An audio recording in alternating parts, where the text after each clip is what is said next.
Un millonario solitario encuentra consuelo inesperado en los ojos de una nueva empleada. Pero una niña en situación de calle percibe que hay algo oscuro detrás de su encantadora sonrisa.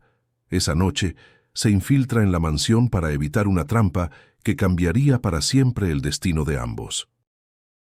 La noche madrileña brillaba con sus luces infinitas, reflejándose en los cristales espejados de los rascacielos que dominaban la Gran Vía.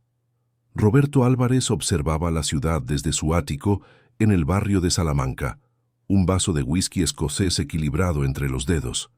A los 43 años, había construido un imperio silencioso, hecho de inversiones certeras y decisiones calculadas que pocos conocían.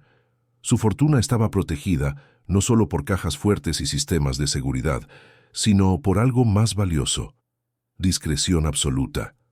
Roberto era un hombre de apariencia común. A propósito, usaba trajes bien cortados pero discretos, conducía una berlina alemana gris que pasaba desapercibida y rara vez frecuentaba los eventos sociales de la élite madrileña. Pocos sabían que aquel hombre de gestos contenidos y sonrisa rara era dueño de participaciones en decenas de empresas repartidas por España y el extranjero. Él lo prefería así. La invisibilidad era su mayor protección. Pero había algo en Roberto que nadie veía a primera vista, un detalle que había moldeado su personalidad tanto como su fortuna. Desde los 19 años, cuando un accidente en una obra le dejó el oído izquierdo parcialmente sordo, había desarrollado una atención redoblada al mundo que lo rodeaba. Aprendió a leer los labios con una precisión impresionante, a captar microexpresiones faciales, a percibir cuándo alguien mentía solo por el desvío de la mirada. Esa habilidad involuntaria se había transformado en una herramienta de supervivencia en el mundo de los negocios, donde cada palabra no dicha valía más que los contratos firmados. Durante años, Roberto había vivido solo. Hubo mujeres, por supuesto, pero todas llevaban el mismo brillo en los ojos cuando descubrían quién era él realmente. Aquel interés súbito, aquella atención exagerada, aquellos planes repentinos de futuro. Él reconocía el patrón y se alejaba antes de que las cosas fueran demasiado lejos. La soledad era el precio que pagaba por la seguridad, y Roberto había aprendido a convivir con ello, hasta que conoció a Verónica. Fue una tarde de jueves, en la oficina de inversiones que mantenía en Asca. Ella había llegado acompañando a un cliente, presentada como consultora financiera independiente.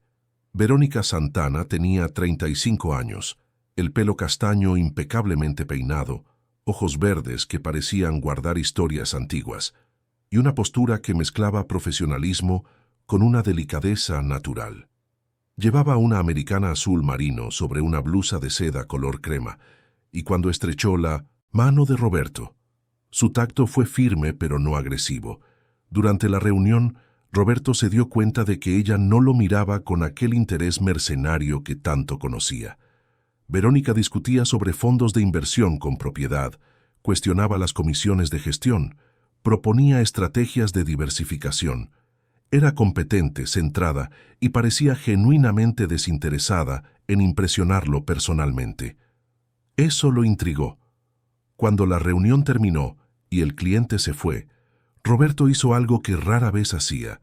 Invitó a Verónica a tomar un café en la pastelería francesa de la esquina. Ella dudó, consultó el reloj, pero aceptó con una sonrisa discreta. En aquella primera conversación, Roberto descubrió que ella era de Toledo, licenciada en economía, divorciada desde hacía 3 años, sin hijos. Trabajaba como autónoma porque valoraba su independencia. Hablaba con pasión sobre viajes que había hecho por el interior de Extremadura, sobre pequeños restaurantes escondidos en Madrid que pocos conocían, sobre libros de filosofía que leía en las madrugadas de insomnio. Roberto se vio sonriendo genuinamente por primera vez en meses. Verónica no preguntó sobre sus negocios, no intentó impresionarlo, no demostró interés en su vida particular. Conversaron durante 2 horas sobre todo excepto dinero. Cuando se despidieron, sintió algo que hacía mucho que no sentía: curiosidad sincera por otra persona. En los días siguientes, Roberto se encontró pensando en ella. Renuente, pero incapaz de resistirse, llamó a la oficina donde ella atendía ocasionalmente y dejó un recado. Para su sorpresa y alivio, Verónica le devolvió la llamada el mismo día. Quedaron para cenar el viernes siguiente. El restaurante elegido fue el de la azotea del edificio España, con una vista panorámica de la ciudad iluminada. Roberto llegó 15 minutos antes de lo acordado, nervioso de una manera que no recordaba haber estado desde la adolescencia. Cuando Verónica apareció, llevando un vestido negro sencillo pero elegante, su corazón se aceleró. Estaba diferente, más relajada, más abierta, más presente. Durante la cena conversaron sobre la infancia, sueños abandonados, arrepentimientos pequeños y grandes. Verónica contó sobre el padre que había perdido pronto, sobre la madre que había luchado sola para criarla, sobre el matrimonio que había terminado no por traición o peleas, sino por una distancia silenciosa que había crecido hasta que no quedó nada que decir. Roberto compartió lo de su sordera parcial, algo que rara vez mencionaba. Ella escuchó con atención genuina, hizo preguntas inteligentes, no demostró pena ni curiosidad morbosa. Fue la primera de muchas noches. Roberto, siempre tan controlado, se permitió bajar la guardia. Llevó a Verónica a conocer restaurantes escondidos en Lavapiés, a ver obras de teatro en el Teatro Real, a pasear por el Parque del Retiro los domingos. Ella correspondía presentándole librerías independientes en Malasaña, bares de jazz en Chamberí, pequeños placeres que él había olvidado buscar. En un mes, Roberto estaba enamorado. No hablaban explícitamente de sentimientos, pero había una intimidad creciente, un confort mutuo que él no había experimentado antes. Verónica conocía su rutina, sabía cuándo necesitaba silencio, respetaba sus límites. Parecía demasiado perfecta para ser verdad, pero Roberto eligió creer. Por primera vez en décadas se permitió confiar. Fue un viernes por la noche, en la misma azotea del edificio España, donde todo había comenzado, que Roberto tomó una decisión que lo cambiaría todo. Habían cenado, conversado sobre planes para el fin de semana, y cuando el camarero trajo el postre, Roberto tomó la mano de Verónica sobre la mesa. «Me gustaría que conocieras mi casa», dijo con el corazón latiéndole fuerte. «No estoy hablando solo de una visita. Quiero que veas dónde vivo, quién soy cuando estoy solo. Quiero compartir eso contigo». Verónica parpadeó sorprendida. Un delicado rubor subió por su cuello. «Roberto», comenzó, con voz suave, «no me lo esperaba. Siempre has sido tan reservado». «Lo sé», respondió él. «Por eso significa tanto. Eres diferente a todas las personas que he conocido. Contigo siento que puedo ser yo mismo». Ella apretó su mano, los ojos verdes brillando bajo la luz de las velas. «Me encantaría», susurró. Roberto sintió una ola de alivio y felicidad. Pagó la cuenta y juntos salieron del restaurante la noche de Madrid envolviéndolos en su abrazo caótico y acogedor. Pero mientras caminaban por la acera, hacia el aparcamiento, ninguno de los dos se percató de la pequeña figura que los observaba desde la esquina. Julia tenía 7 años y ningún apellido que conociera. Vivía en las calles del centro de Madrid desde que tenía memoria, alternando entre la Plaza de España y la Gran Vía, siempre atenta, siempre en movimiento. Con el pelo castaño enredado, ropa donada demasiado grande y una mirada que parecía tener 100 años, Julia había aprendido a leer a las personas como otros aprenden a leer libros. Estaba allí esa noche porque había seguido a un grupo de turistas que había salido de un hotel cercano, esperando que a alguien se le cayeran algunas monedas. Pero cuando vio a la pareja elegante saliendo del edificio España, algo llamó su atención. No era la ropa cara del hombre ni el vestido bonito de la mujer, era la forma en que caminaban juntos. El hombre parecía feliz, relajado, confiado. La mujer sonreía, pero había algo mal en esa sonrisa. Julia tenía una habilidad que la había mantenido viva en las calles. Podía ver más allá de las máscaras. Sabía cuándo alguien estaba fingiendo generosidad para alejarla, cuando una persona era realmente peligrosa, cuando una sonrisa escondía maldad. Y en aquella mujer de vestido negro, Julia vio algo que la heló. Por un segundo, solo un segundo, mientras el hombre miraba su móvil, el rostro de la mujer cambió. La sonrisa desapareció. Los ojos verdes se volvieron fríos, calculadores. Comprobó algo rápidamente en su propio bolso, un movimiento mecánico, como quien confirma que una herramienta está en su sitio. Luego, cuando el hombre levantó los ojos, la sonrisa volvió instantáneamente, tan perfecta como antes. Julia se quedó paralizada. Conocía ese tipo de transformación.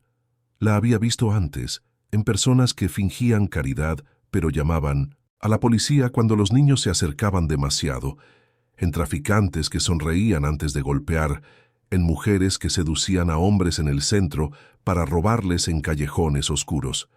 La niña no sabía quién era aquel hombre, ni qué planeaba exactamente la mujer, pero su instinto gritaba peligro. Sin pensarlo mucho, movida por un impulso que ella misma no entendía completamente, Julia corrió hacia la pareja. «Señor», llamó con la voz pequeña pero firme. Roberto se giró, sorprendido. Vio a la niña de ropa sucia, los pies descalzos, el rostro delgado pero los ojos intensos. Verónica inmediatamente se apartó, colocando el bolso entre ella y la niña, la expresión una mezcla de incomodidad y desagrado. «¿Qué quieres, niña?», preguntó Verónica, el tono cordial pero distante. Julia ignoró a la mujer y se centró en el hombre. Parecía amable. Había bondad en sus ojos. «Señor», repitió más bajo ahora, «ella no es quien usted cree. No vaya con ella hoy». Roberto frunció el ceño, confundido. «¿Cómo dices?». Verónica rió, un sonido ligero pero con un punto de irritación. «Roberto, vámonos». La niña claramente está confundida. Probablemente está pidiendo dinero de una manera extraña. Pero Julia se agarró a la manga del traje de Roberto, sus dedos pequeños pero decididos. «Por favor», insistió, los ojos muy abiertos y urgentes. «Algo malo va a pasar si va. Lo he visto, en su cara. Ella es diferente cuando usted no mira». Roberto miró a Verónica, luego a Julia. La niña estaba visiblemente asustada, pero no parecía estar mintiendo. Había algo en su urgencia que lo conmovió. «Niña», comenzó, con voz amable, «¿estás bien? ¿Necesitas ayuda? ¿Comida?». Verónica tiró del brazo de Roberto. «Vamos», dijo ahora con firmeza. «No podemos quedarnos aquí escuchando los delirios de una niña de la calle. Es peligroso y probablemente la está usando alguien para distraernos y robarnos». Roberto dudó. La lógica de Verónica tenía sentido. Conocía los timos de la calle, pero aquella niña, había algo genuino en sus ojos, algo que su habilidad para leer a las personas captaba, pero no podía nombrar. Julia vio la duda en el rostro del hombre. Soltó su manga y dio un paso atrás. «Perdón», murmuró. «Perdón por molestar. Solo quería avisar». Y antes de que Roberto pudiera decir nada, la niña echó a correr, desapareciendo entre la multitud de la avenida, engullida por la noche madrileña. Roberto se quedó parado, un momento, mirando hacia donde había desaparecido. Verónica le tocó el hombro. «Vamos, cariño», dijo con la voz de nuevo suave. «Ha sido extraño, lo sé, pero no puedes dejar que eso estropee nuestra noche». Roberto asintió lentamente, apartando la inquietud que sentía. «Tienes razón», convino, forzando una sonrisa. «Vamos». Entraron en el coche de Roberto, un Mercedes gris impecable, y se dirigieron hacia el barrio de Salamanca. Durante el trayecto, Verónica conversó animadamente sobre la cena, sobre planes futuros, sobre un viaje que podrían hacer juntos. Pero Roberto apenas la oía. La imagen de aquella niña de ojos antiguos continuaba en su mente, junto con sus palabras de advertencia. Mientras tanto, Julia corría por las calles de Madrid. Su corazón latía con fuerza, no de cansancio, sino de una certeza angustiosa. Sabía, con una convicción que provenía de sus años de supervivencia en las calles, que aquel hombre estaba en peligro, y nadie más que ella parecía verlo. La niña conocía Madrid mejor que cualquier mapa. Sabía que la pareja probablemente iba a algún barrio noble, lejos del centro. Si él había invitado a la mujer a conocer su casa, debía vivir en Jerónimos, Salamanca, o alguna de esas zonas donde las casas son grandes y están protegidas por muros altos. Julia tenía un plan desesperado. Seguiría el coche, usando atajos que solo quien vive en las calles conoce. Pasajes entre edificios, travesías olvidadas, callejones que acortan camino. Era pequeña, rápida e invisible. Nadie se fija en una niña de la calle corriendo por la noche. Son solo una sombra más en la ciudad que nunca duerme. Corriendo con todas las fuerzas que sus delgadas piernas le permitían, Julia vio el Mercedes gris pasar por la Gran Vía en dirección al barrio de Salamanca. Cortó por un callejón que sabía que daba a la calle de Alcalá. Bajó corriendo por una escalinata lateral. Atravesó un solar abandonado que conocía de otras noches. La ciudad era su territorio. Cada esquina, cada atajo, cada lugar donde podía esconderse o moverse más rápido. Su respiración quemaba, sus pies descalzos sangraban por pequeños cortes de cristales y piedras, pero Julia no se detenía. Tenía que llegar antes de que algo sucediera. No sabía exactamente el qué, pero su intuición nunca la había engañado antes. Aquella mujer de sonrisa falsa planeaba algo terrible y el hombre amable de ojos bondadosos sería la víctima. Pero entonces, el Mercedes, Roberto conducía en silencio por las calles iluminadas del barrio de Salamanca. Verónica había cambiado sutilmente. Su teléfono vibró varias veces, y ella revisaba los mensajes rápidamente, el rostro iluminado por la pantalla, los labios apretados en concentración. Cuando se dio cuenta de que Roberto la observaba, sonrió de nuevo, guardando el aparato. «Perdona», dijo. «Mi madre», preocupada como siempre. Roberto asintió, pero una incomodidad crecía en su pecho. Había algo diferente en Verónica esa noche. Pequeños detalles que su percepción entrenada comenzaba a captar. La tensión en sus hombros, la forma en que sus ojos no se encontraban con los de él por mucho tiempo. La sonrisa, que parecía demasiado ensayada, sacudió la cabeza intentando alejar los pensamientos. Era paranoia. Aquella niña lo había dejado nervioso con sus extrañas palabras. Verónica era genuina. Tenía que serlo. Pero mientras conducía hacia su mansión protegida, Roberto Álvarez no sabía que su vida estaba a punto de cambiar para siempre, que aquella noche revelaría verdades dolorosas y que una niña valiente estaba corriendo contra el tiempo para salvarlo de un destino que él ni siquiera imaginaba que existía. La ciudad de Madrid continuaba pulsando a su alrededor, indiferente a los dramas pequeños y grandes que se desarrollaban en sus calles. Millones de historias sucediendo simultáneamente, vidas cruzándose y separándose, destinos escribiéndose a cada segundo. Y en aquella noche específica, 3 destinos estaban a punto de entrelazarse de una forma que ninguno de ellos podría prever. Roberto estaba casi llegando a casa. Julia continuaba corriendo, siguiendo el rastro de las luces traseras del Mercedes, y Verónica revisaba de nuevo el móvil, tecleando un mensaje rápido que decía solo: «Estamos llegando, preparaos». La noche madrileña sería testigo de todo, silenciosa e infinita, como siempre lo fue.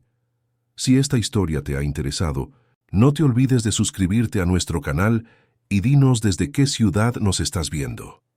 Continuando, la mansión de Roberto Álvarez era un proyecto de discreción sofisticada. Ubicada en una de las calles más tranquilas del barrio de Salamanca, la propiedad no llamaba la atención por la ostentación, sino por la elegancia contenida.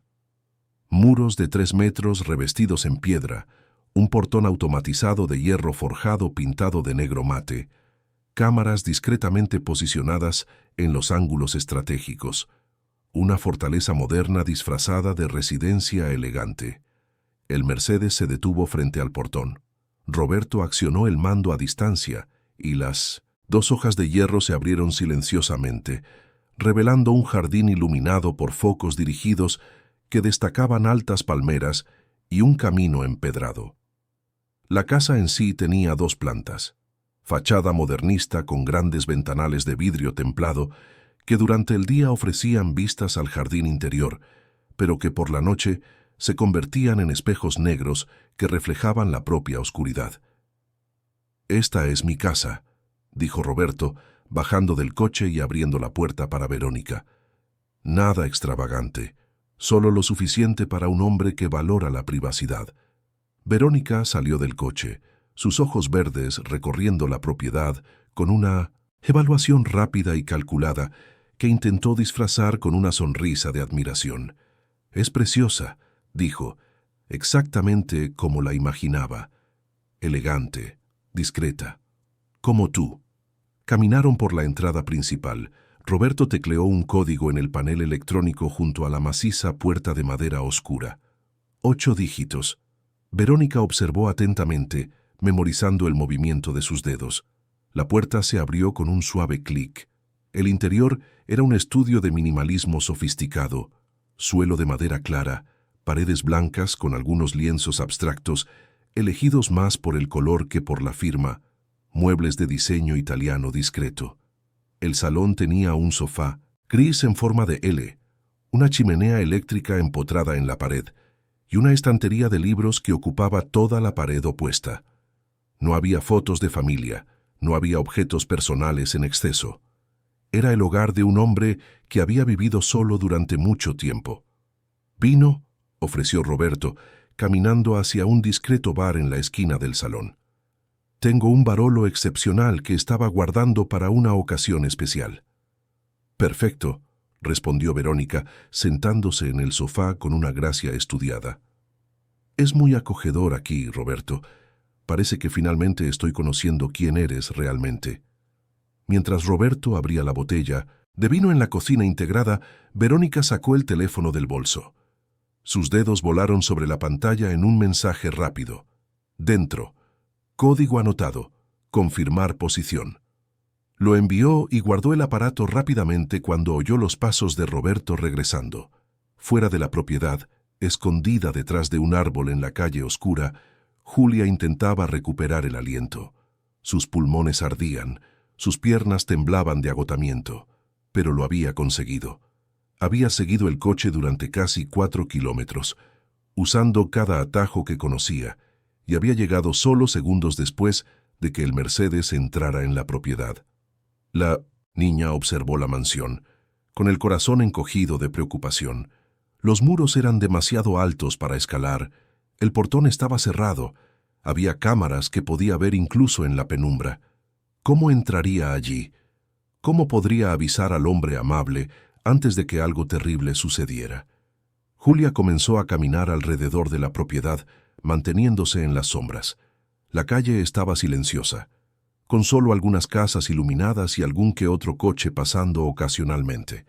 Sabía que tenía poco tiempo. Si alguien la veía, llamarían a la policía. Una niña de la calle en un barrio como aquel era considerada una amenaza, no una niña. Fue entonces cuando la vio.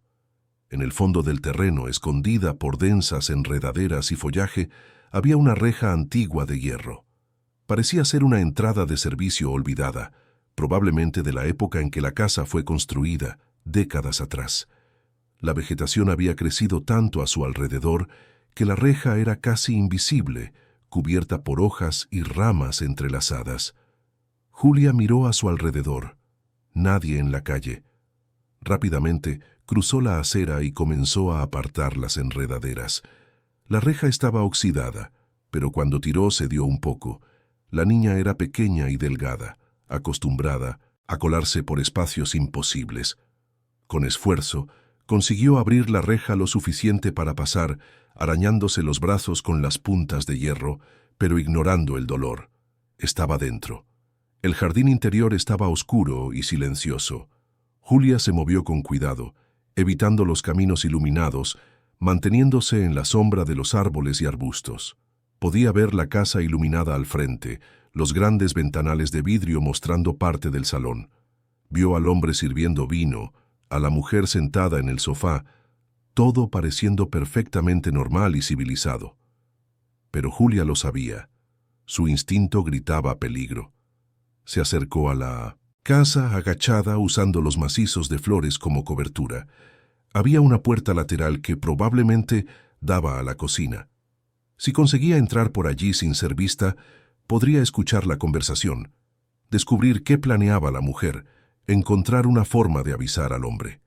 En el salón, Roberto y Verónica brindaban. Las copas de cristal tintinearon suavemente. Roberto se sintió relajarse un poco. El vino estaba perfecto, la compañía era agradable, y aquella extrañeza que había sentido en el coche comenzaba a disiparse. Quizás era solo paranoia.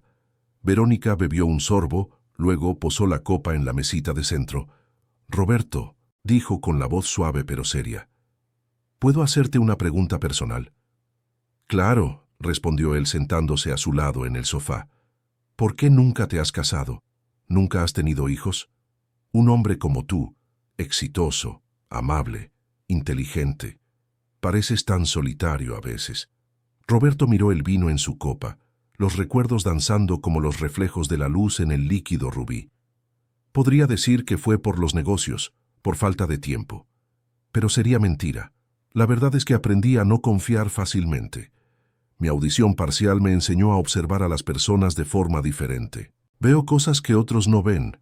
Microexpresiones, dudas, pequeñas mentiras.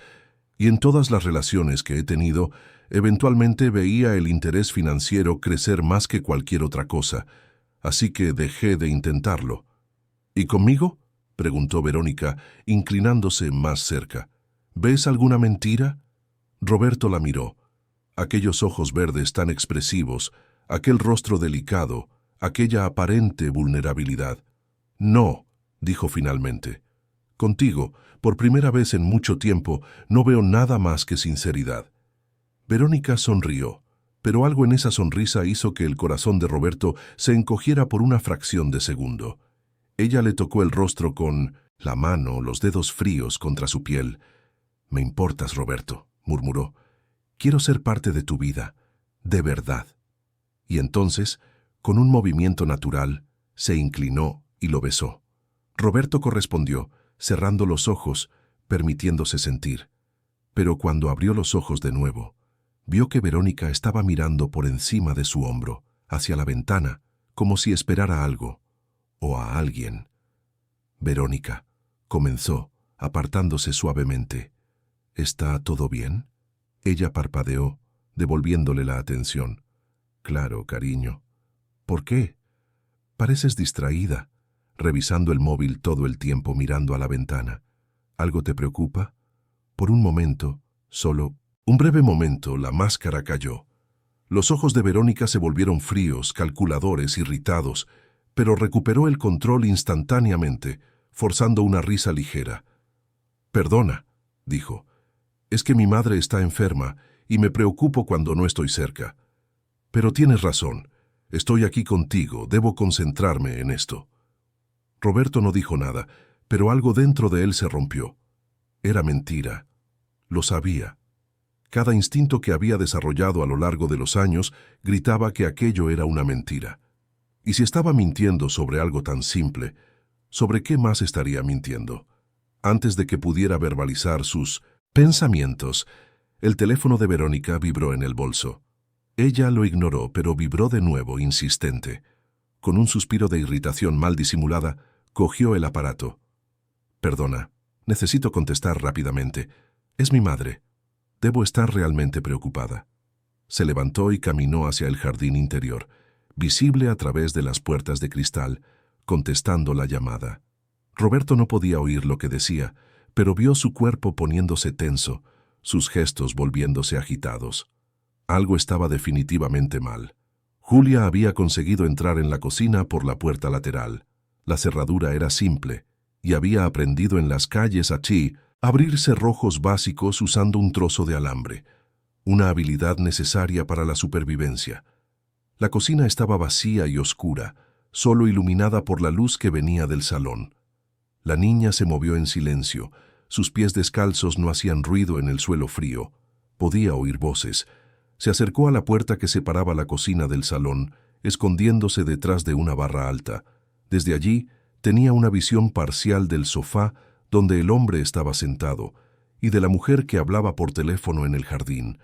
20 minutos, oyó decir a Verónica en voz baja pero urgente. No antes. Dije que 20 minutos. Necesita darme las contraseñas primero. Sí, está todo anotado. Código de la alarma, código de la caja fuerte digital. Solo falta que abra el sistema de inversiones. Tened paciencia. La sangre de Julia se heló. Contraseñas, caja fuerte digital, sistema de inversiones. La mujer estaba robando al hombre. O algo peor, y había otras personas involucradas. Personas que llegarían en 20 minutos. Necesitaba actuar. ¿Pero cómo? Si simplemente aparecía, la mujer podría inventar alguna historia. Acusar a la niña de allanamiento. Hacer que el hombre dudara. Julia necesitaba pruebas, o al menos hacer que el hombre viera la verdad con sus propios ojos. Verónica terminó la llamada y volvió al salón con la sonrisa de nuevo en su sitio. «Perdona por eso», le dijo a Roberto. «Mi madre está más tranquila ahora». «¿Dónde estábamos?» Roberto se levantó, colocando la copa de vino en la mesa con un cuidado excesivo. «Verónica», dijo con la voz controlada pero fría, «creo que deberías irte». Ella parpadeó, con sorpresa genuina. «¿Qué? ¿Por qué? ¿He hecho algo mal?» «Me estás mintiendo. No sé sobre qué exactamente, pero lo estás haciendo. Y no tolero las mentiras. Así que, por favor, coge tus cosas y vete». Verónica respiró hondo. Por un momento pareció que iba a discutir, que iba a mantener la farsa, pero entonces algo en su postura cambió. La sonrisa desapareció por completo. La vulnerabilidad se evaporó. Lo que quedó fue una mujer fría, calculadora y peligrosa. «Eres más listo de lo que pensaba», dijo, la voz ahora sin ningún vestigio de delicadeza. «Una pena. Habría sido más fácil si hubieras cooperado voluntariamente». «Sal de mi casa», repitió Roberto, pero ahora había miedo en su voz. Finalmente lo entendía. Aquella niña en la calle. Había intentado avisarle, y él no la había escuchado. Verónica rió, un sonido sin humor. «¿Salir? Cariño, esto no ha hecho más que empezar. Vas a abrir tu sistema de inversiones, vas a darme acceso a tus cuentas offshore y vas a transferir una cantidad muy generosa.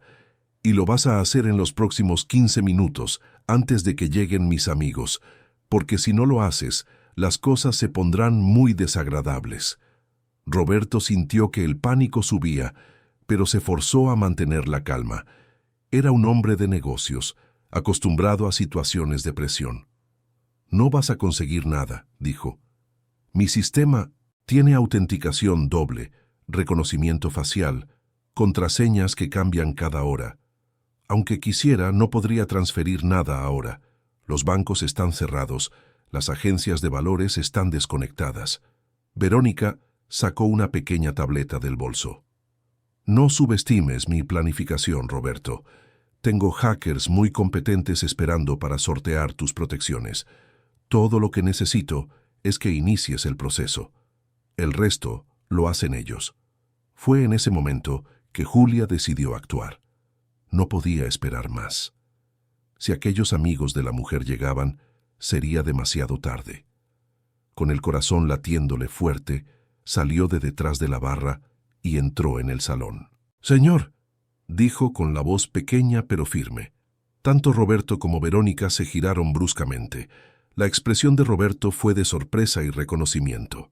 La chica, la niña de la calle. Verónica, por otro lado, se puso lívida de rabia. «¿Cómo has entrado aquí?», siseó la mujer. Julia la ignoró, centrándose en Roberto. «Le avisé, señor», dijo.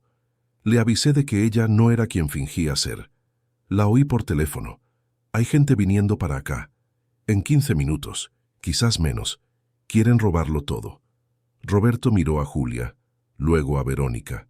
La mujer tenía el rostro contraído por la furia, toda la delicadeza anterior completamente desaparecida. Su transformación era chocante. Era una persona completamente diferente.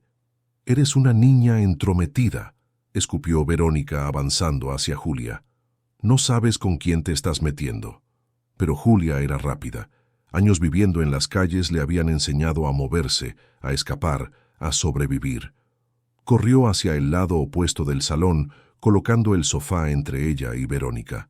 «Señor, tiene que llamar a la policía ahora», le gritó a Roberto. «Tiene un botón de pánico en su casa, todos los ricos lo tienen. ¡Púlsalo!». Roberto todavía estaba procesando todo, pero el miedo y la urgencia en la voz de la niña lo despertaron. Corrió hacia la chimenea, donde sabía que había un botón de emergencia escondido, pero antes de que pudiera alcanzarlo, Verónica le tiró del brazo con una fuerza sorprendente. «No seas idiota», dijo, la voz ahora una amenaza baja y peligrosa. «No querrás hacer eso. A mis socios no les gustará nada». Julia vio la duda en Roberto, vio el miedo, la confusión, y comprendió que tendría que ser ella quien actuara. Con todo el coraje que sus 7 años y sus duras experiencias de vida le habían dado, la niña corrió hacia la chimenea. Verónica intentó bloquearla, pero Julia era pequeña y ágil. Se agachó, se deslizó entre los muebles y alcanzó la pared. Sus ojos buscaron frenéticamente el botón. Tenía que estar allí. Tenía que estarlo. Y entonces lo vio. Un pequeño panel discreto sobre la chimenea, casi invisible, con un símbolo rojo. Julia saltó intentando alcanzarlo, pero estaba demasiado alto. Miró a su alrededor, desesperada, y vio un taburete de madera cerca de la estantería. Corrió hacia él, lo cogió y volvió corriendo. «¡Para!», gritó Verónica corriendo tras ella. Pero Julia fue más rápida. Se subió al taburete y con toda la fuerza que tenía, presionó el botón rojo. Inmediatamente comenzaron a sonar sirenas. Luces rojas parpadearon en todas las habitaciones. El sistema de seguridad de la casa se activó, enviando señales automáticas a la policía, a la empresa de seguridad privada, a todos los contactos de emergencia registrados en el sistema de Roberto. El efecto fue inmediato. Verónica se quedó paralizada por un segundo, el rostro una máscara de furia y desesperación. Miró el reloj, la puerta, a Roberto. Su operación cuidadosamente planeada se estaba desmoronando. «No sabes lo que has hecho», susurró, más para sí misma que para los demás. Y entonces, sin más palabras, Verónica cogió su bolso y corrió hacia la puerta. Roberto intentó bloquearla, pero ella lo empujó con fuerza, haciéndolo tropezar y caer. La puerta principal se abrió y ella desapareció en la noche. Roberto se quedó en el suelo por un momento, aturdido, el sonido de las sirenas llenando sus oídos. Julia bajó del taburete y corrió hacia él. «¿Está bien, señor?», preguntó con los ojos muy abiertos de preocupación. Él miró a la niña. Aquella niña de ropa sucia y pies descalzos que acababa de salvarle la vida, su fortuna, posiblemente mucho más. «Estoy bien», dijo con la voz entrecortada. «Gracias a ti». Julia sonrió, una sonrisa pequeña pero genuina. «Se lo avisé», dijo simplemente. «Sí», convino Roberto, levantándose con dificultad. «Me avisaste. Y no te escuché. Perdóname por eso». Fuera oyeron el sonido de coches acelerando, gritos ahogados, movimiento rápido. Los socios de Verónica, al darse cuenta de que algo había salido mal, se estaban retirando. Las sirenas de la policía ya se oían a lo lejos, cada vez más cerca. Roberto miró a Julia. La vio de verdad por primera vez. Una niña que no tenía nada, que vivía en mil mamecintes en las calles, pero que lo había arriesgado todo para salvar a un extraño. «¿Dónde vives?», preguntó amablemente. Julia desvió la mirada. «En ningún sitio», respondió en voz baja. «¿Dónde puedo?». El corazón de Roberto se partió. «Me has salvado», dijo. «Y ahora voy a corresponderte. Puedes quedarte aquí esta noche, y juntos descubriremos qué hacer después. ¿De acuerdo?». Julia lo miró, con los ojos brillantes. «¿De verdad?», susurró. «De verdad», confirmó Roberto. Pero mientras esperaban a que llegara la policía, mientras las sirenas se hacían cada vez más fuertes, ninguno de los dos sabía que aquella noche era solo el comienzo de un viaje largo y desafiante. Verónica había huido, pero no era del tipo que se rinde fácilmente. Y Julia, al salvarlo, se había convertido en el único vínculo entre la justicia y los criminales que aún estaban libres. Los 3 meses que siguieron a aquella noche transformadora Fueron un torbellino de cambios, desafíos y descubrimientos inesperados, tanto para Roberto como para Julia. La policía había llegado rápidamente esa noche, encontrando a Roberto y a la niña sentados en el salón, rodeados por el caos de muebles desordenados y el eco de las sirenas que aún resonaba en las paredes. Los policías capturaron a 2 hombres que intentaban huir en un coche sin matrícula, aparcado 3 calles más abajo. Eran los socios de Verónica, llevando equipos de intrusión digital y herramientas que dejaban clara la intención criminal. Pero Verónica Santana había desaparecido como el humo. Ninguna señal de ella en las cámaras de seguridad cercanas, ningún rastro más allá de un coche de alquiler abandonado en el aeropuerto de Barajas. La investigación reveló que todo sobre ella era falso. El nombre, la historia, el título de economía. Era una identidad construida meticulosamente a lo largo de años, utilizada para acercarse a hombres ricos y solitarios, ganándose su confianza antes de aplicar sofisticados timos de extorsión. Roberto había sido solo un objetivo más en una larga lista, pero Julia había transformado el desenlace de esa historia. Aquella primera noche, después de que los policías se fueran llevando declaraciones y prometiendo regresar al día siguiente, Roberto miró a la niña sentada en el sofá de su salón. Estaba exhausta, los ojos luchando por permanecer abiertos, la ropa sucia en un contraste flagrante con la elegancia que la rodeaba. Por un momento, no supo qué hacer. ¿Cómo cuidar de una niña? Él, que había pasado décadas evitando cualquier tipo de compromiso emocional profundo. «Debes de tener hambre», dijo finalmente, con voz amable. Julia asintió, tímida. «Siempre tengo». Aquella respuesta simple y devastadora tocó algo profundo en Roberto. La llevó a la cocina, le preparó un sándwich de queso y jamón, le sirvió un vaso de leche tibia. Julia comió con una velocidad que hablaba de años de incertidumbre alimentaria, de no saber nunca cuándo sería la próxima comida.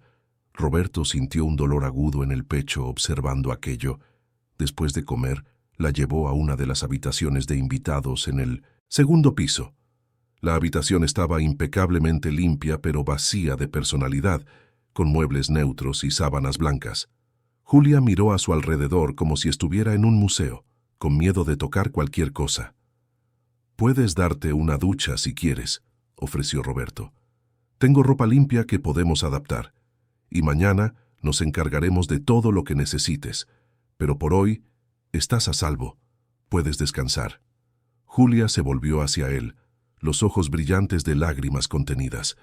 «¿Por qué hace esto?», preguntó en voz baja.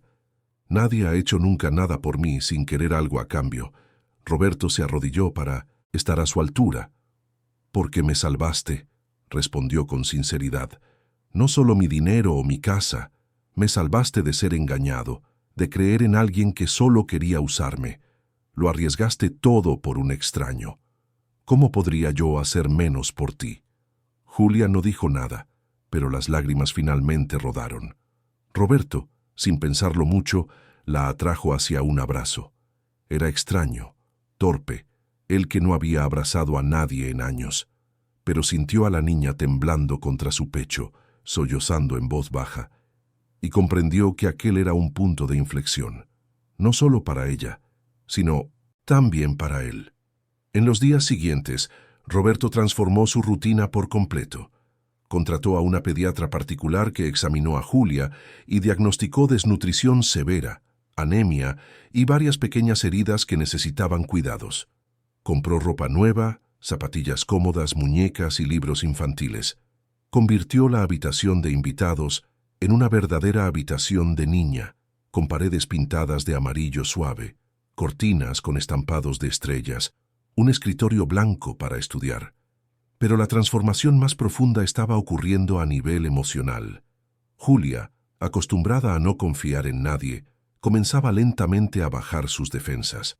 Seguía a Roberto por la casa, haciendo preguntas interminables sobre todo. ¿Cómo funcionaba el sistema de seguridad? ¿Por qué tenía tantos libros? ¿Realmente vivía solo en esa casa enorme? Roberto respondía pacientemente, descubriendo que le gustaba tener compañía. La soledad que había cultivado durante tanto tiempo se revelaba no como una elección, sino como una protección que ya no necesitaba. Julia era genuina de una forma que ningún adulto en su vida lo había sido. No quería su dinero, no tenía segundas intenciones. Era solo una niña que necesitaba cuidado y seguridad. Pero había un desafío legal significativo por delante. Julia no tenía documentos, no tenía partida de nacimiento conocida, no tenía familia identificable. Para que Roberto se convirtiera en su tutor legal, necesitaría navegar por un sistema burocrático complejo y a menudo despiadado con casos como el suyo. Fue entonces cuando conoció a la doctora Elena Méndez, una abogada especializada en derecho de familia y adopción. Elena tenía 52 años, el pelo canoso cortado corto, gafas de montura roja y una reputación de ser intransigente cuando se trataba de proteger los derechos de los niños vulnerables. «Señor Álvarez», dijo Elena durante la primera reunión en su despacho de la Castellana, «el caso de Julia es complejo. Sin documentación necesitaremos primero establecer su identidad legal. Después, iniciar un proceso de guarda temporal, seguido de tutela permanente. Puede llevar meses, posiblemente más de un año». «El tiempo que necesite», respondió Roberto con determinación. «No voy a abandonarla en el sistema, se quedará conmigo». Elena lo estudió por un largo momento. «¿Puedo preguntar por qué esto es tan importante para usted? No estoy cuestionando sus intenciones, pero el tribunal lo preguntará. Un hombre soltero sin experiencia con niños, queriendo ser tutor de una niña de 7 años que apenas conoce. Planteará preguntas». Roberto respiró hondo. «Porque me salvó cuando no tenía por qué hacerlo. Porque vi en ella un coraje y una bondad que a mí me faltaban. Y porque sé lo que es estar solo, ser diferente, no encajar. Mi sordera parcial me enseñó eso. Pero yo tuve recursos, educación, oportunidades. Julia no ha tenido nada de eso. Si puedo darle lo que yo tuve, si puedo darle más, entonces eso tiene que significar algo». Elena sonrió por primera vez. «Esa respuesta funcionará en el tribunal, señor Álvarez. Y creo que a usted realmente le importa. Vamos a hacer que suceda». El proceso comenzó. Roberto fue sometido a evaluaciones psicológicas, visitas domiciliarias de asistentes sociales, verificaciones exhaustivas de antecedentes. Julia fue entrevistada por psicólogos infantiles, pasó por exámenes médicos completos, participó en sesiones terapéuticas para procesar su trauma de años viviendo en las calles. Era agotador e invasivo, pero necesario. Durante este periodo, la investigación policial sobre Verónica y su organización criminal avanzaba. Los 2 hombres capturados esa noche comenzaron a cooperar a cambio de penas reducidas, revelando detalles sobre al menos 15 timos similares en Madrid, Barcelona y Sevilla en los últimos 5 años. Verónica era la mente detrás de todo, una hábil manipuladora que estudiaba a sus víctimas meticulosamente antes de acercarse, pero seguía fugitiva. Se emitieron órdenes de arresto, los aeropuertos y las fronteras estaban alertados, pero Verónica parecía haberse evaporado. La fiscalía montó un caso sólido basado en los testimonios de los cómplices, las pruebas digitales encontradas en los equipos incautados y las grabaciones de las cámaras de seguridad de la casa de Roberto. Y Julia era la testigo clave. Era la única que había oído a Verónica hablando por teléfono, que había presenciado la transformación de su personalidad, que podía describir en detalle lo que había sucedido esa noche. Sin su testimonio, el caso contra Verónica sería más débil. Pero pedir a una niña de 7 años que testificara contra criminales peligrosos en un tribunal público era una responsabilidad enorme. Roberto luchaba con eso a diario. Quería justicia, quería que Verónica pagara por sus acciones. Pero no quería exponer a Julia a más trauma, no quería arriesgar su seguridad mental y emocional recién conquistada. El doctor Fernando Carrasco, el psicólogo infantil que seguía a Julia, fue claro en su evaluación. «Julia es una niña extraordinariamente resiliente», le explicó a Roberto durante una consulta. «Pero testificar será difícil. La defensa Intentará desacreditarla, pintarla como poco fiable debido a su situación de calle. Será doloroso. Sin embargo, demuestra un fuerte sentido de la justicia y la responsabilidad. Si se lo explicamos adecuadamente, si la preparamos bien, creo que puede hacerlo. Pero la decisión debe partir de ella, no de usted ni de la fiscalía. Roberto conversó con Julia una noche, sentados en su habitación. Ella estaba acostada en la cama nueva, abrazando un osito de peluche que él le había comprado, las paredes amarillas iluminadas suavemente por una lámpara de noche con forma de luna. Julia comenzó. Necesito hablar contigo de algo importante. Ella se sentó con los ojos atentos. Sobre la mujer mala, dijo. Es sobre ella, ¿verdad? Roberto asintió. La policía la busca. Quieren llevarla a juicio por todo lo que ha hecho. Pero para eso necesitarán que cuentes lo que viste y oíste esa noche. En el tribunal, delante de mucha gente. Julia se quedó quieta por un largo momento. ¿Tengo que ir?, preguntó con voz pequeña. No, respondió Roberto firmemente. No tienes que hacer nada que no quieras. Nadie puede obligarte. Pero si eliges ayudar será muy importante. Pero también será difícil y aterrador. Por eso, la elección es tuya. Ella se miró las manos, pequeñas y aún marcadas por cicatrices de las calles. Si no lo cuento, ¿lo volverá a hacer? ¿Engañará a otros hombres amables como usted? Posiblemente, admitió Roberto. Pero eso no es tu responsabilidad, Julia. Ya has hecho más que suficiente. Ya me salvaste. No necesitas salvar a nadie más. Pero quiero, dijo en voz baja, levantando los ojos hacia él. Quiero que pague por lo que hizo. No solo contigo, sino con todos. Es mala de verdad. Y no tengo miedo de contar la verdad. Roberto sintió orgullo y preocupación a partes iguales. Lo haremos juntos entonces, prometió. Estaré contigo en cada paso. No estarás sola. Julia sonrió, una sonrisa que iluminó su pequeño rostro. Lo sé, dijo. Ahora siempre estás conmigo. Los meses siguientes fueron una mezcla de preparación legal y adaptación a la nueva vida. Julia comenzó a asistir a un colegio privado cercano, donde inicialmente tuvo dificultades tanto académicas como sociales.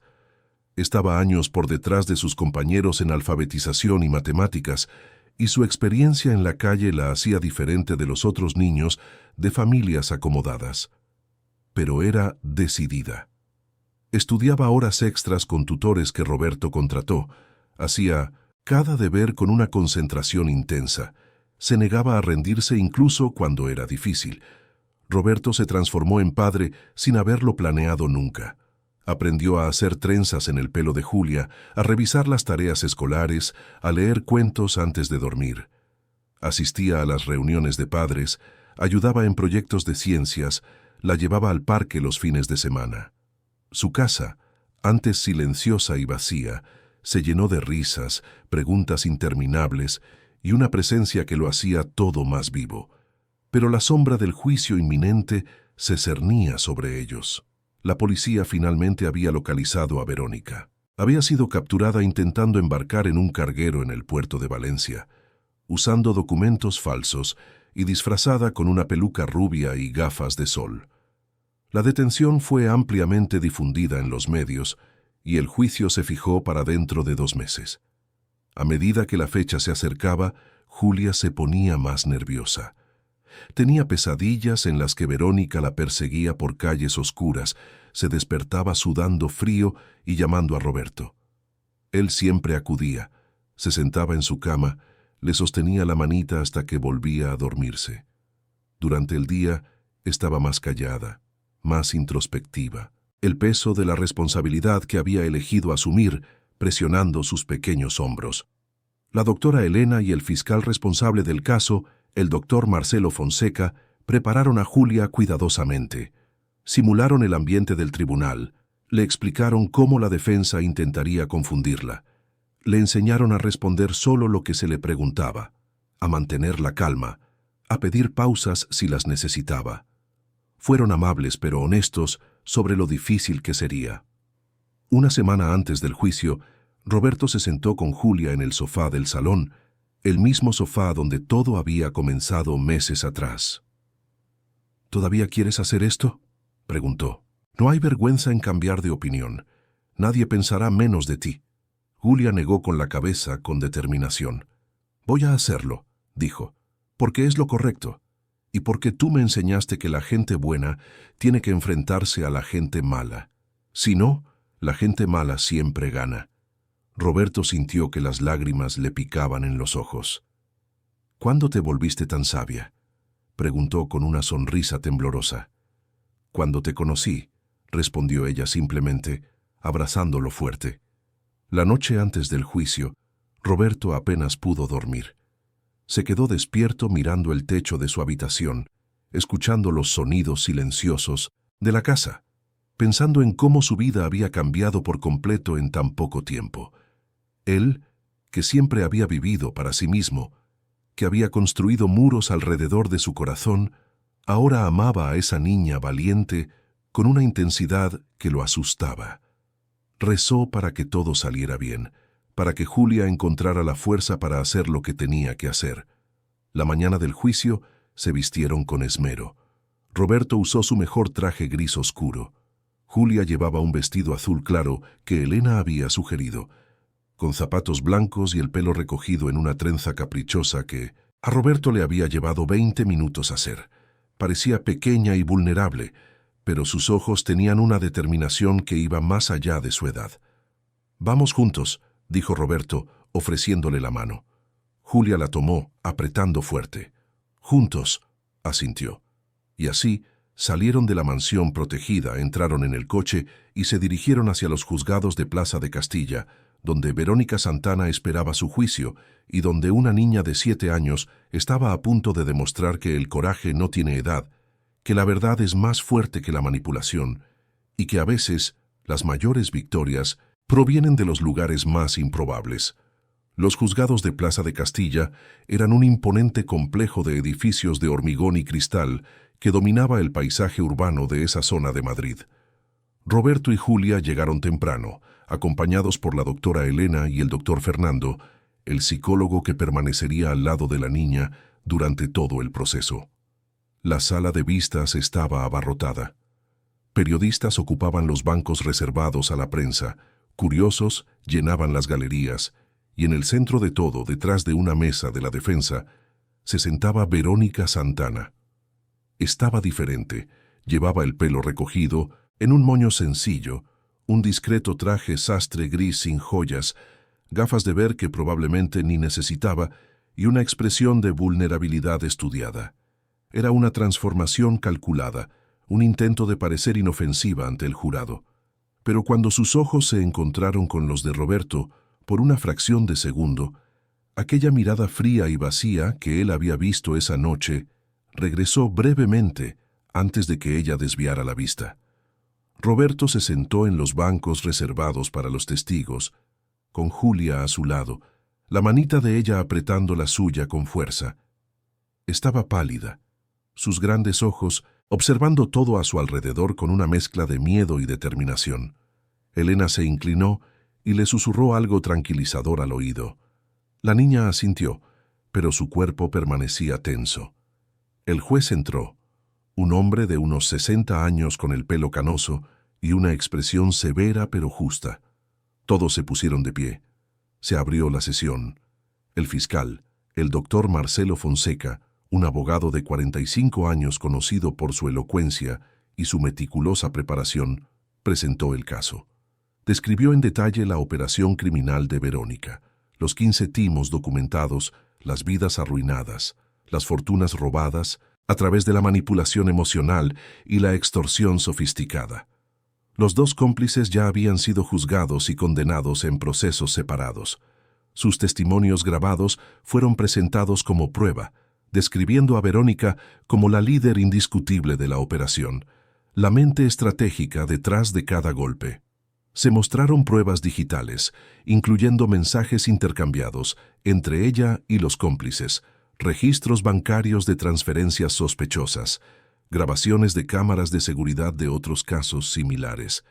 Era un caso sólido, pero todos sabían que el testimonio de Julia sería el punto crucial.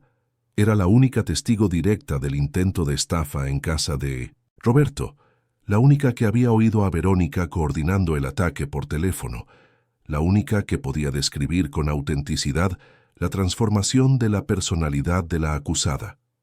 La defensa, liderada por un experimentado abogado llamado Dr. Ricardo Valiente, tenía una estrategia clara: desacreditar a la niña, argumentar que una niña de 7 años que había vivido en las calles no era fiable, que podría haber sido influenciada por Roberto, que su percepción de los eventos podría estar distorsionada por el trauma o por la necesidad de agradar a su nuevo tutor. Cuando llegó el momento de que Julia subiera al estrado, el silencio se apoderó de la sala. Roberto vio a su pequeña niña caminar hacia el frente, acompañada por el doctor Fernando.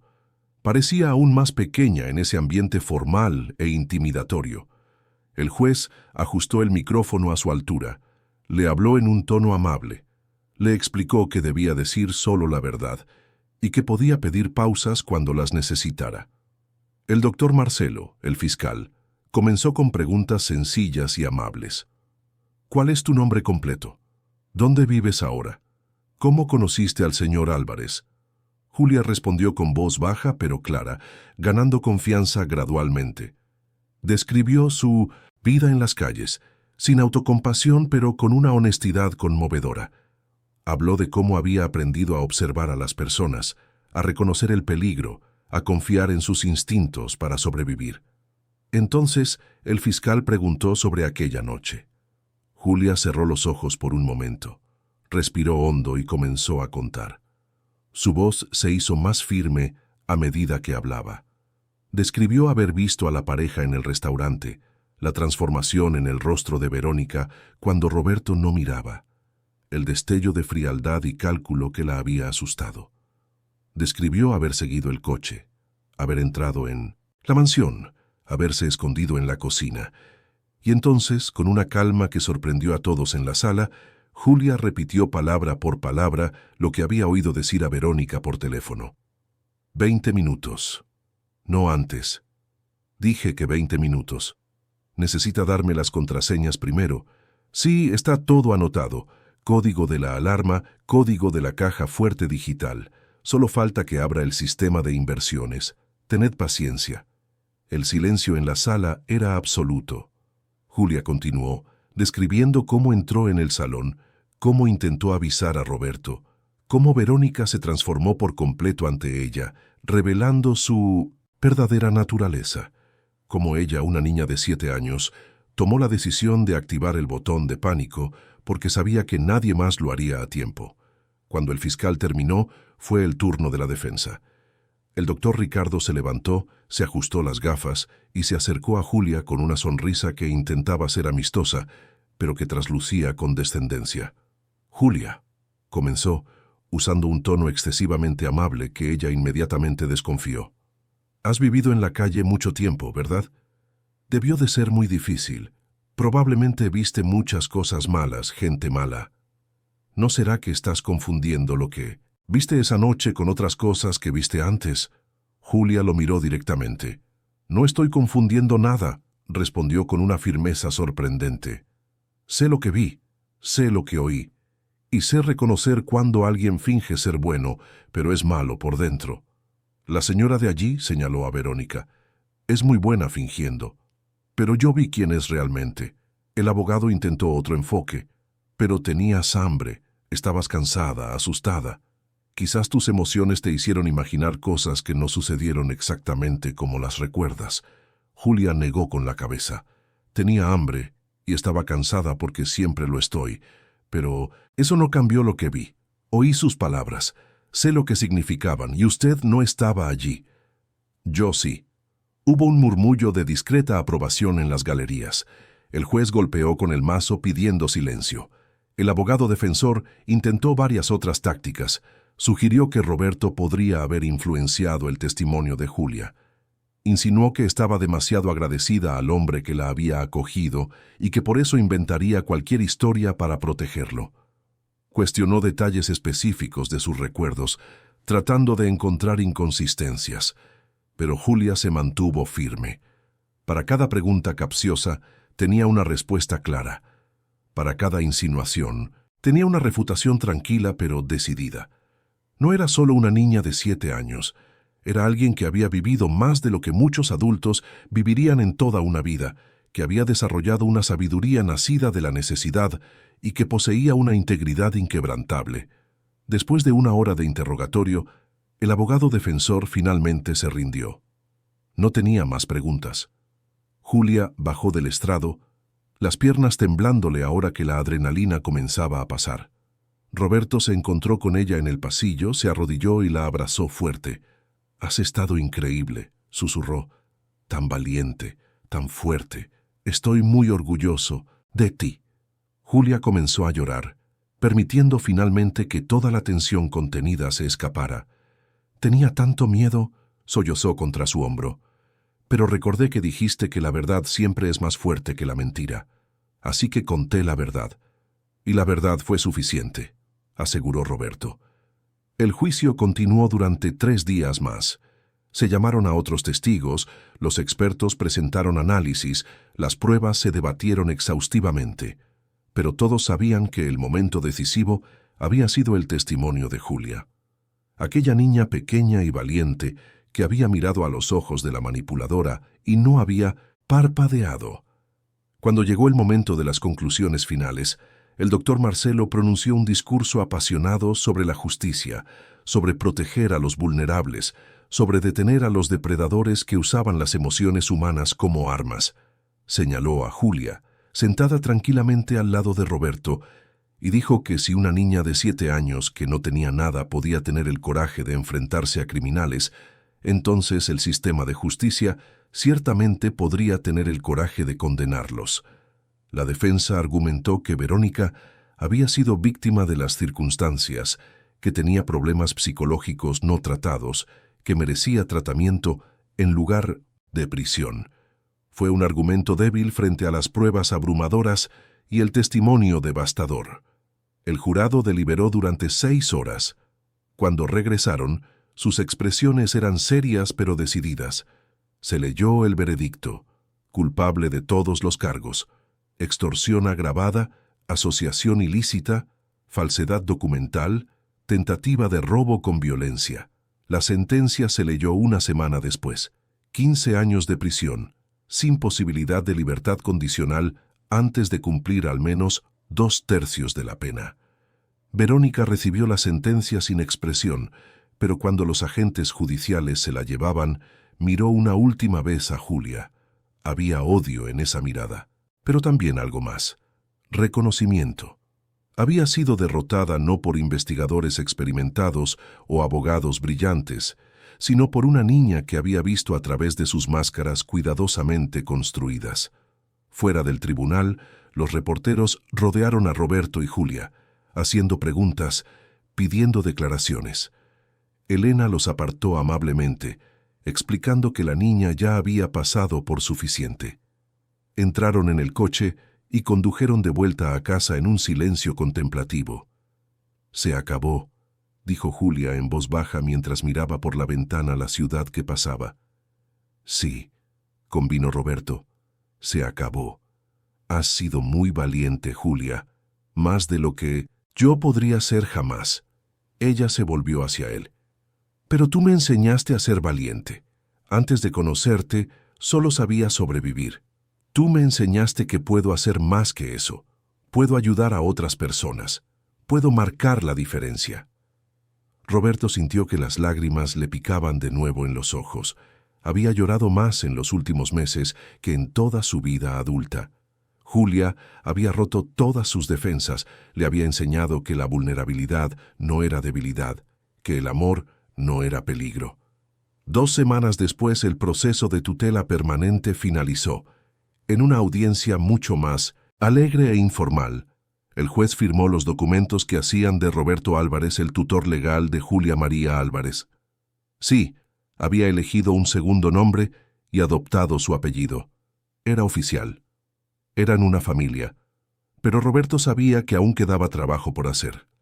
El coraje de Julia, su historia, todo lo que ella representaba, no podía terminar solo en una victoria legal.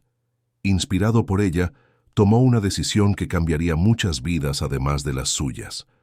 3 meses después del juicio, Roberto inauguró la Fundación Julia, una organización sin ánimo de lucro dedicada a niños en situación de vulnerabilidad en Madrid. Compró un edificio en Usera que convirtió en un centro de acogida temporal, escuela, centro médico y espacio comunitario. Contrató a psicólogos, educadores, asistentes sociales, pediatras. Creó programas de reintegración familiar cuando era posible, de derivación para la adopción cuando era necesario, de apoyo para familias en riesgo. Y Julia, ahora con 8 años y asistiendo a cuarto de primaria con notas excelentes, se convirtió en la asesora más joven y valiosa de la fundación.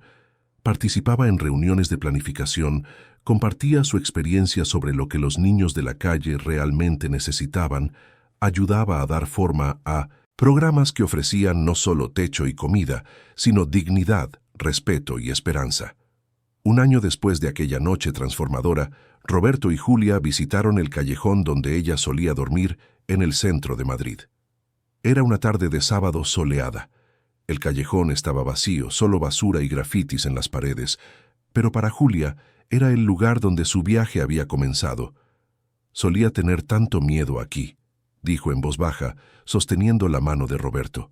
Miedo de no despertar, de que alguien me hiciera daño, de no tener nunca una vida de verdad.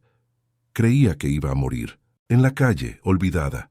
Roberto le apretó la mano. Pero no moriste, sobreviviste. Y no solo sobreviviste, salvaste a alguien, lo cambiaste todo. Para mí, para ti, y ahora para tantos otros niños a los que vamos a ayudar juntos.